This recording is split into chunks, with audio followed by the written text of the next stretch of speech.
നിങ്ങൾ ആരൊക്കെ കല്യാണം കഴിഞ്ഞതിന് ശേഷം ഹസ്ബൻഡിൻ്റെ വീട്ടിലല്ലാതെ മറ്റൊരു വീടെടുത്ത് താമസിക്കുന്നുണ്ട്? ആരൊക്കെ അങ്ങനെ ചെയ്യുന്നതിനോട് യോജിക്കുന്നുണ്ട്? ഞാനെന്തായാലും 100% ഈ ഒരു തീരുമാനത്തോട് യോജിക്കുന്ന ഒരാളാണ്. കല്യാണം കഴിയുന്നതോടെ എല്ലാ ബൗണ്ടറീസും എല്ലാ കംഫർട്ട് സോണും വിട്ടിട്ടാണ് നമ്മൾ കല്യാണം കഴിക്കുന്നത്.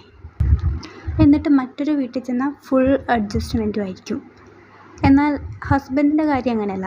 അവരപ്പോഴും അവരുടെ ആ കംഫർട്ട് സോണിലാണ് ഉണ്ടാകുന്നത്. എന്നാൽ എന്തെങ്കിലും ഒരു പ്രശ്നം വന്നാൽ അവർ ആ കംഫർട്ട് സോണിൻ്റെ ഉള്ളിൽ നിന്ന് ശ്വാസം മുട്ടുക ചെയ്യാം. ഒന്നും ചെയ്യാൻ പറ്റാത്തൊരവസ്ഥയുമായിരിക്കും. ആരുടെ ഭാഗത്ത് നിൽക്കണമെന്നോ എന്ത് ചെയ്യണമെന്നോ എന്ത് പറയണമെന്നോ മനസ്സിലാവാത്തൊരവസ്ഥയായിരിക്കും അത്.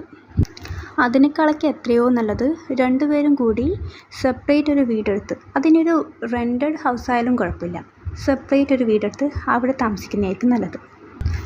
ഭാര്യ ഭർത്താവിൻ്റെ ഇടയിൽ അഡ്ജസ്റ്റ്മെൻറ്റിനേക്കാൾ കൂടുതൽ അണ്ടർസ്റ്റാൻഡിങ് ആയിരിക്കും ഉണ്ടാവുക. അതുകൊണ്ട് തന്നെ അവരുടെ ലൈഫ് സ്മൂത്തായിട്ട് മുന്നോട്ട് പോകും.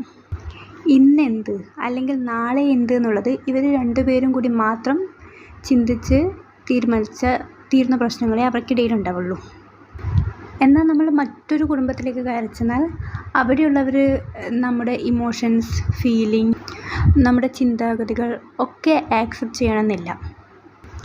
എല്ലാവരും അവരവരുടെ തീരുമാനം മറ്റുള്ളവരുടെ തലയിൽ അടിച്ചേൽപ്പിക്കുക മാത്രമേ ചെയ്യുള്ളൂ.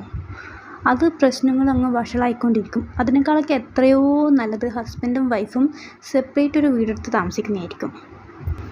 എപ്പോഴും നമ്മളൊന്ന് ചിന്തിക്കുക, മാരേജ് നമുക്ക് വേണ്ടി ചെയ്യുന്നതാണ്, അല്ലാതെ മറ്റുള്ളവർക്ക് വേണ്ടിയുള്ള ഒരു അഡ്ജസ്റ്റ്മെൻ്റ് അല്ല മാരേജ്. അങ്ങനെ ഒരു അഡ്ജസ്റ്റ്മെൻ്റ് ആയാൽ ആ മാരേജ്, ആ കുടുംബം, ആ ദാമ്പത്യ ജീവിതം ഒരിക്കലും ഹാപ്പി ആയിരിക്കില്ല. മറ്റ് റിലേഷൻഷിപ്പുകൾ ഏറ്റവും ബ്യൂട്ടിഫുൾ ആകുന്നത് ദൂരത്ത് നിൽക്കുമ്പോൾ തന്നെയാണ്. ഇടയ്ക്കുള്ളൊരു കൂടിക്കാഴ്ച, അവിടെയായിരിക്കും ഹാപ്പിനെസ് അതിൻ്റെ പീക്കിൽ നിൽക്കും.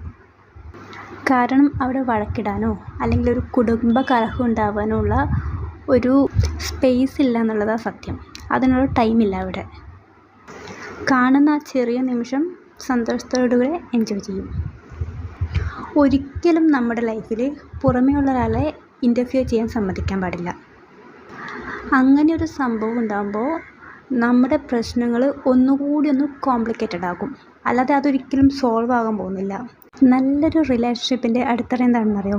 Love, trust, understanding and respect.